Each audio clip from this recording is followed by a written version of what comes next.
pagtulong sa kababayan at sa mga kapatid. Sa aming kapatiran ay nandiyan para ang tuwa ay maiatid. Wala kailan, wala kailan, wala kailan, wala kailan.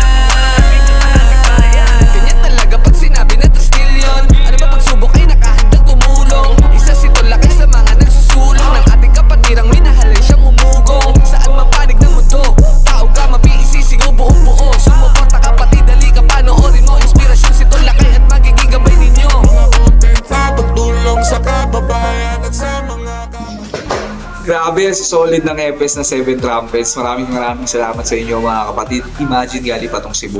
Maraming salamat po. So sa mga gustong umorder ng ganitong kagandang EPES, ako na po nagsasabi, napakaganda po ng EPES nila. Nandiyan po yung FB page na sa comment section. Umorder na kayo, baka maubusan pa kayo. Muli maraming salamat po. 7 trumpets. Saludo po sa inyo lahat. Iyan ang bitbitin, mga haters nandyan, pero di ko iniinda. Pag-ibig sa kapatiran, yan ang aking sandata. Pilipino ako, taas o walang takot. Lakay lang malakas, di kayang matalo.